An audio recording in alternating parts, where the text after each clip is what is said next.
नमस्कार, मी डॉक्टर अनुप चौधरी, वैद्यकीय आरोग्य अधिकारी, अकोला महानगरपालिका। अकोला महानगरपालिका क्षेत्रामध्ये दिनांक 5 डिसेंबर रोजी एक नागरिक बाहेर दौऱ्यावर जाणार होते। त्याकरिता त्यांना ट्रॅव्हल एजंटनी सांगितल्याप्रमाणे त्यांनी त्यांचं कोविडचं सॅम्पल दिलं। त्यावेळी सदर रुग्ण जो आहे ॲक्च्युअली त्यावेळेस असिम्प्टमॅटिकच होता, परंतु त्यावेळी त्यांनी जे दिलेलं सॅम्पल होतं ते कोविडसाठी पॉझिटिव्ह आलं।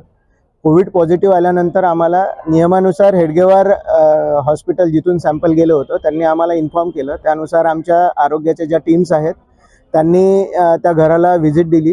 तेथील सर्व घरातल्या बाकीचे जे परिचित आहेत त्यांचा पण सर्वांचा कॉन्टॅक्ट ट्रेसिंग केलं।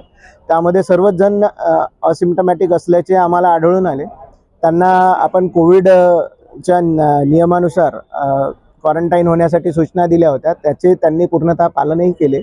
सध्या स्थितीत त्या कुटुंबातील सर्वजण निगेटिव्ह आहेत आणि दिनांक 23 डिसेंबर रोजी जिल्हा आरोग्य अधिकारी कार्यालय अकोला येथे जे सॅम्पल होतं त्या सॅम्पलचा जिनोमिक सिक्वेन्सचा रिपोर्ट प्राप्त झाला। त्याच्यामध्ये तो रुग्ण JN1 करता पॉझिटिव्ह असल्याचे सांगण्यात आले। सध्या स्थितीतही आमच्या आरोग्याच्या टीमनी त्यांना पुन्हा 2 दिवसाआधी पण भेट दिली होती त्या फॅमिलीला। तर तिथे सध्याच्या स्थितीत त्यांच्या घरात कुणीही सिम्प्टमॅटिक नाही आहे आणि ते पूर्णतः स्वस्थ आहे।